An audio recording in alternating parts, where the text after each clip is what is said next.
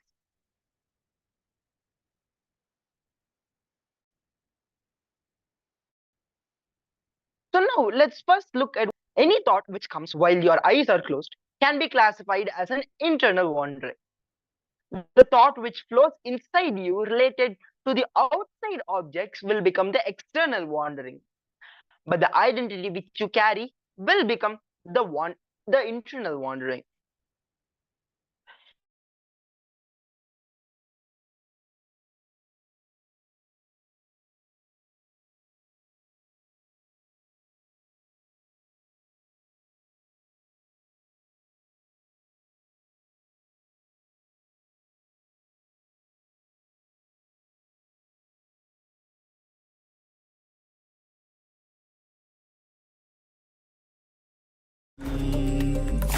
Om Nityanand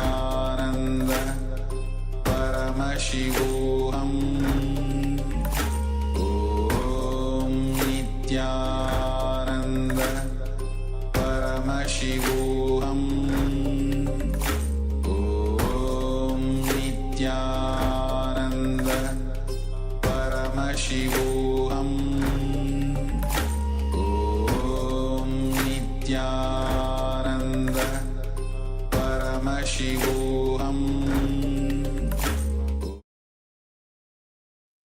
I apologize for the technical glitch. Let's continue with the session.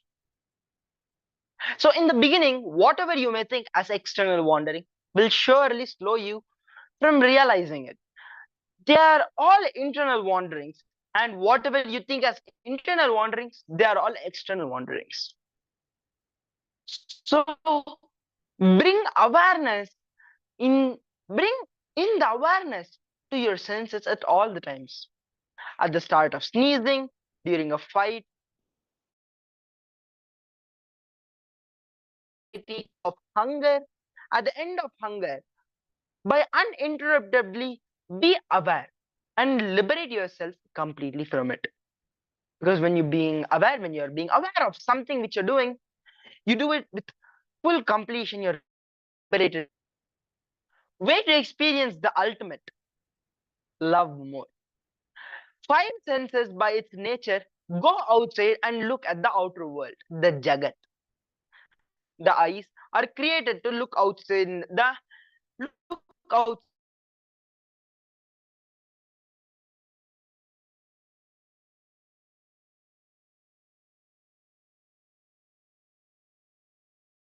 start looking inside, a clear, serene vision will start happening. Paramashiva gives a beautiful techniques to turn this sense inside and experience the Ishvara. When the vision is turned outside, the Jagat, the life, it comes to life. The whole world, the cosmos comes to life. When it is turned inside, Ishvara comes to life. Jiva is the point where you can decide what you want to look at Jagat or at the Ishvara, at the world or at the master. When you see externally, the world hides the God. When you look internally, the God hides the world. At any point of time, you either see the world or you see the God. Fortunately, you can have only one thing at a time. That is why liberation is possible. At any point of time, you have only one enemy in front of you, not the whole army. So now we'll be looking at a beautiful clip where Swamiji is explaining deeper truth into this topic. So please get into the stage of listening as we listen to this. World is given life by your vision. Same way, the experience of the divine also given life by turning your vision inside. Jagat or Ishvara. If your vision is towards outside, Jagat comes to life. If your vision is towards inside, Ishvara comes to life. Jiva is the point from which you can decide whether to look at the Jagat or to look at the Ishvara. In the Vedic tradition, these three concepts are basic concepts: Jiva, Ishvara, Jagat. Jiva means the individual self. If the individual self is operating externally, if it is functioning towards the outer world, towards the outside, it sees the Jagat, means world. If it is going inside, if it is turning in, it sees Ishvara, divine. That is the reason the psychological revolution is a basic necessity for spiritual life. Clarity on Jiva, individual self, Ishvara, God, the Jagat, world. Clarity about all these three is what we call psychological revolution. Having a clear, true vision about these three is a basic need for any growth, any achievement. Even the people who achieved something in the external world, they have some clarity about the world, about the Jagat. That is why they are able to achieve. They are able to have much more than what others afford to have, what others are able to have. Shiva gives a very beautiful technique to use the senses which are by its own nature going out. By its own nature, senses are outgoing. Senses look at the Jagat. Shiva is very beautifully giving us a technique to turn the whole thing in, to see the God, Ishvara, to experience the divine. Look lovingly at some object. Do not go to another object. Here in the middle of the object, the blessing. Just yesterday, one of my ashramites was asking me, Satyananda was asking, Swamiji, in one of your discourses you said, we don't worship idols, we worship through idols. But suddenly, day before yesterday's discourse, the first day Shiva Sutra, you said, deity is God, deity does not represent God. Is it not contradicting?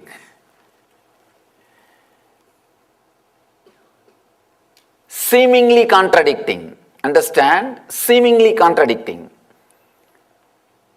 Understand the first statement? We don't worship the idol, we worship through the idol. Second statement, deity does not represent God, deity is God. Worship through idol happens only when you feel deity is God. Not when you feel deity represents God. When you think deity represents God, even then there is a gap between you and the divine. You have some idea. Only half of your energy will pay attention and devotion to this object which is in front of you.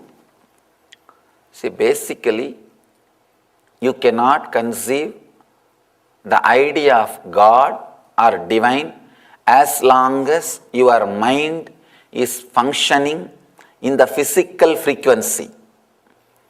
As long as the body and mind is functioning in the physical frequency, naturally you cannot conceive, you cannot understand something which is beyond your frequency. In the dream state, you cannot conceive a life or consciousness in the waking state exists.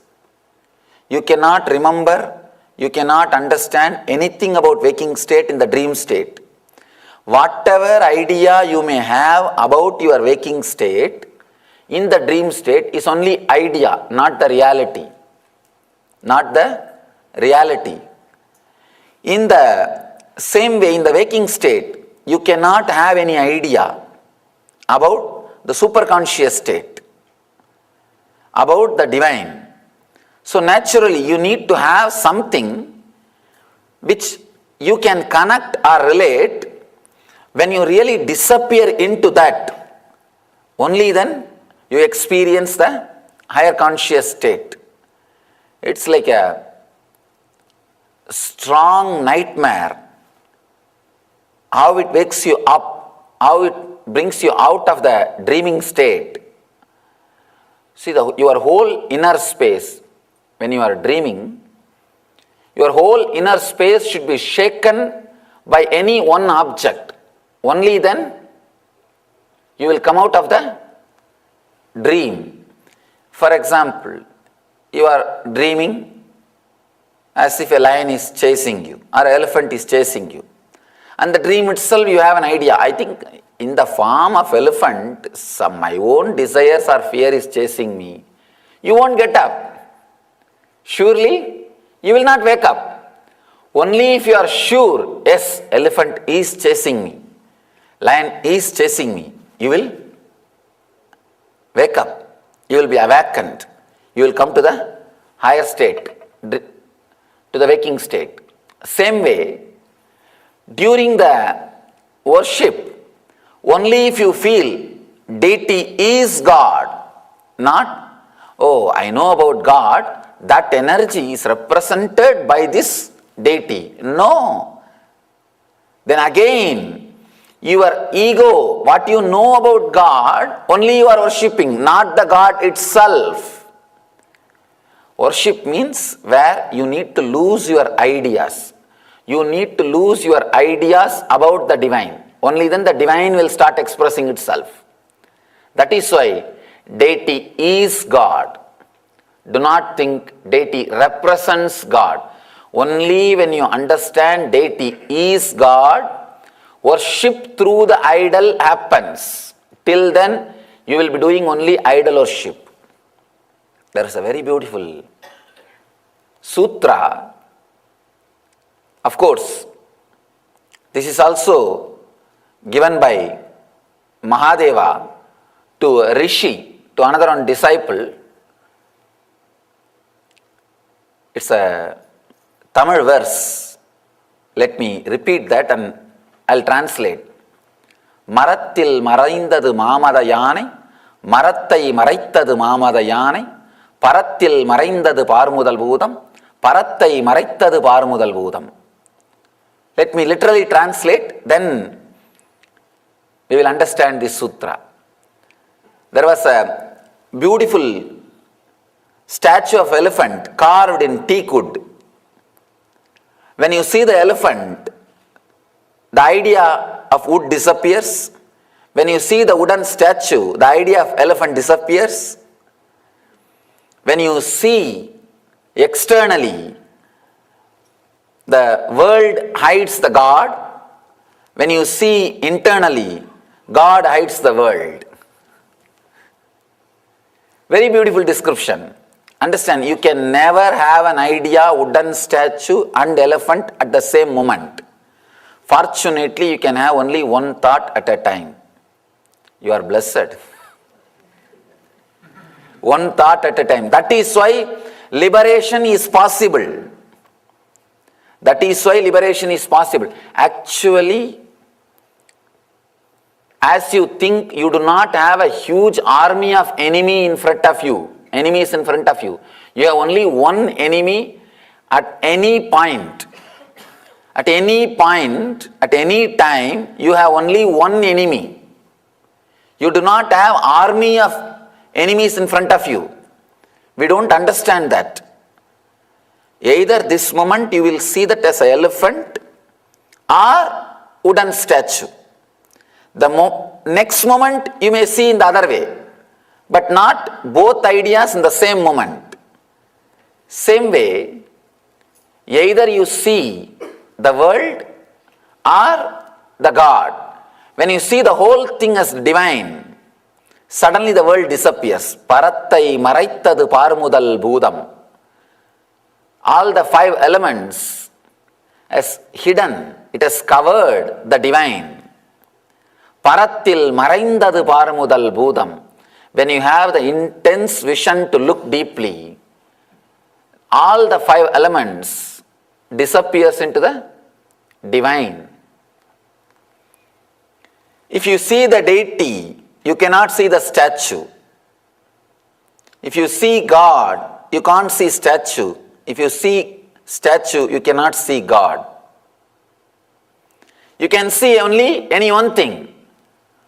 Only when you see the deity as God, you will lose yourself. Worship through the idol will start happening. Worship through the idol will start happening when you lose yourself into the deity. When you know for sure the deity is alive. I have so many wonderful stories. The moment I remember the power of this deity, the power of experiencing deity as God, I remember so many stories. One story from my own personal experience. Of course, I would have told this story many times, but it's okay. I love to tell this story. It is such a wonderful story. I was traveling in Gujarat.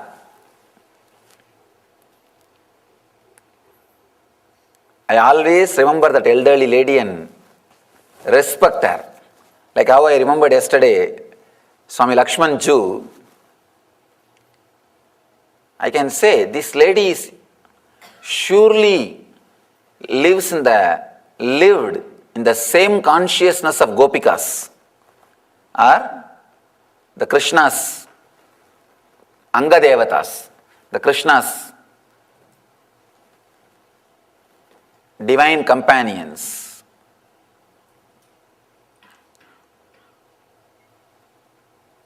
Fortunately, I had the opportunity to see this lady. I used to go from village to village. I'll walk easily. I was able to walk 60 kilometers per day. Morning I'll start, and after all, healthy young man, what is there? Just 60 kilometers.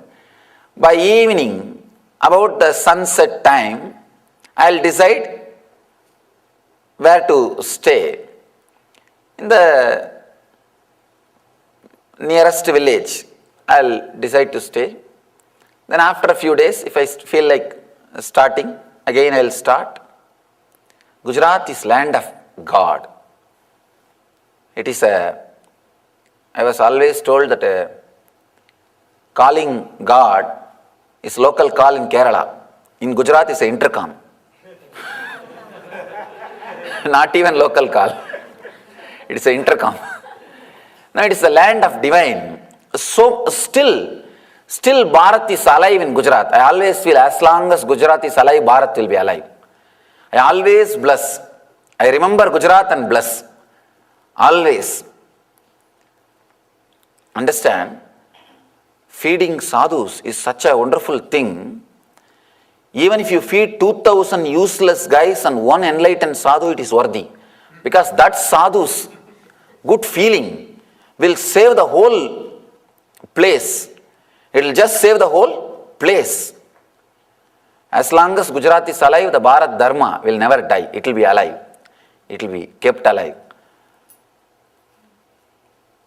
I can say for sure, not even once in my wandering days in Gujarat I had any little struggle for any need or I need to ask anybody to be taken care. That is the greatness of that Bharat culture. Today we had Maheshwara Puja, giving food to the sadhus, and the tradition is alive with respect in Gujarat. You see, there are many other places, they may give food, but they may make that person stand in queue and give but in Gujarat I have never seen. Unless they give food to the sadhus, they will not eat. They will not give after they eat. If they have eaten, they will cook fresh food and give, or they will give the material to cook for himself to eat. Sadhus are never treated as beggars. Such a wonderful place. It is actually that culture still keeps many enlightened masters again and again happening. Because somebody who wants to do research in the inner science cannot afford to take up a regular job. You need to give him some time, some energy to do the research and go through all the confusions of ups and downs. See, the worst depression and the peak joy, both of them have happened in me at least few thousand times. Only then the mind breaks, mind unclutches and enters into enlightenment. Understand, the peak and valley should happen few thousand times in the system. Only then system gets bored of the mind, the nagging mind, and divorces.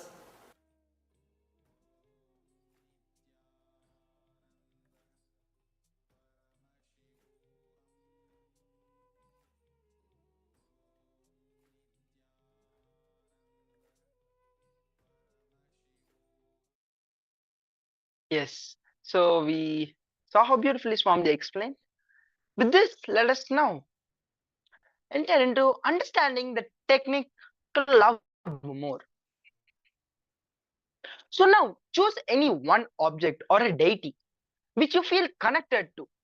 Look at the deity, look at that object or a deity with deep love. When you look at something or someone with which you love, with whom you love, you will feel like you can add something to it or to that person in front of you. If you look at something with lust, you will feel like you want to get something from that object or person. If you look at a divine, the possibility of love is more than lust. Do not shift to any other object.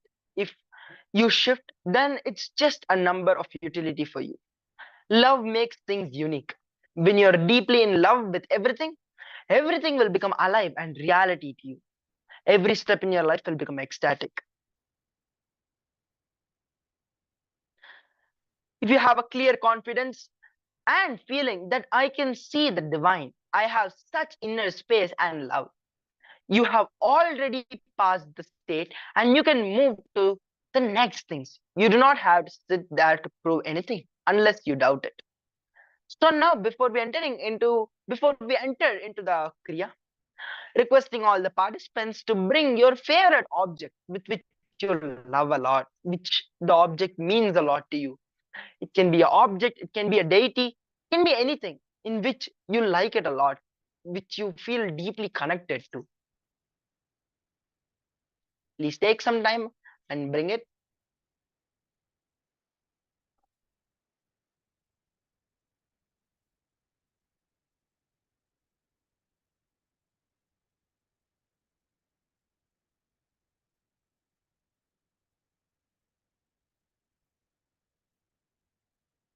Yes. So now go and sit before any deity or an object with which you feel connected to. Look very deeply and lovingly at it. Let your consciousness be completely centered on your eyes. Let your body parts lose their very existence.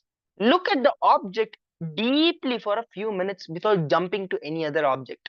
And if you jump at all, if you move away, if you get distracted by any other object, no problem. Just come back to that object. You will see a very deep silence, bliss. Bliss starts coming out of your system. Then you will start experiencing the bliss which is expressed in the master's body. So now please go and sit in front of the deity or the object with which you feel deeply connected to. And then keep staring at it. Yes, let's begin.